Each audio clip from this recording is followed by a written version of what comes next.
Well, hello everybody. It's time for Max's Models Updates, Corrections, Comments, and Additions, Episode 3.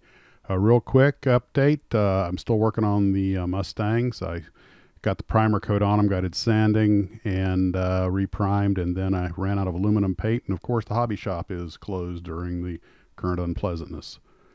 I'm also working on the video on the box top artists, but this box art video is going to be a while because there's so much material and so many people to go through.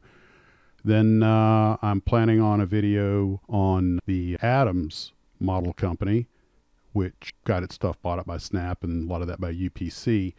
But I just found a resource about Adams that has some information. Apparently there's really nothing online about them. If any of you guys are familiar with Adams or Snap, please let me know what you know in the comment section below.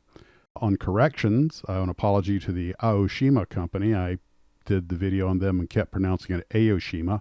Apparently it's pronounced A, not A, so it's Aoshima. No offense intended, my humblest apologies. A correction to the Athearn video. I had said that I thought Athearn got its model wagons and cowboy stuff from Adams. Looks like Athearn contracted UPC for the O-scale Western figures. They started out as miniature masterpieces, which were based on carvings by Anthony Bellone of Revell. Even though it was a separate brand, it was effectively a part of Revell, although it was made by a subcontractor, Steve Adams of Adams Tool and Die. When they failed to sell, they were picked up by UPC, which is the company that reboxed them for Athearn. They eventually got picked up by Lifelike Hobbies, and now Glencoe has them. Comments. A couple interesting comments came my way, most of them on the Tamiya company. Leroy tells me that Tamiya kits tend to be more expensive outside of Japan because of importers jacking up the prices. A lot of their kits are future-proofed in that they are designed with a variety of variants in mind for future releases. This leads to the only downside for me. Unlike Hasegawa, Tamiya doesn't seem to be that bothered with following up on the releases. He gives the example of 148 scale F16D and its export variants, and the 1/12 scale Ducati Panigale race bike. Well, I'll let you guys comment on that.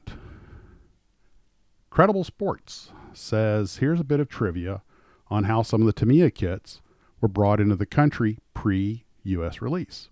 He lived in Los Angeles, red scale modeler, and always wondered how the builders got their Tamiya kits early. Well, it turns out, according to his comments, that Woody, who owned Valley Plaza Hobbies in North Hollywood, knew a few members of the airline industry and would pay them to bring in kits from Japan and England. So Valley Plaza was possibly the first hobby shop to have the new releases from Tamiya. Well, that's interesting. Clearly the days before FedEx. Habu states, and I particularly like this one because I've always wondered about what the Tamiyas were like, the family to work with, and Habu says that apparently he got an opportunity to meet them. He says, I never experienced such generosity and respect as I did when I was fortunate enough to be their guest in Japan in 2005. It hurt him dearly when he heard about young Mr. Tamiya's passing. He was very kind, accommodating, and funny. Not many know that Shinsaku Tamiya is one of the oldest kids I ever met, and I mean that in the utmost respectable way. His enthusiasm, wonder, and passion has never waned.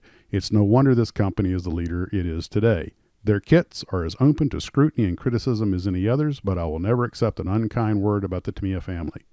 Well, that is the kind of thing I just find incredibly interesting, and I'm glad to hear they're such wonderful people because they certainly make a wonderful product. And the reason Airfix is kind of at the back of the list is because there have been other videos that are extremely thorough and well done that have already been produced, and I'd just kind of be reinventing the wheel. I'll put a link below. And I was also asked about MRC. MRC is on the list, Model Rectifier Corporation, along with Eshi Academy, Zvezda, Novo, Accurate Miniatures, Hasegawa, Gundam, Gillows, and Comet. But all of those are pretty much taking a back seat until I get the Mustang comparison video done and the one on the box artists. Doing my little bit to help us pass the time during the current unpleasantness. Hope everyone's staying safe, and we'll see you out in Model World.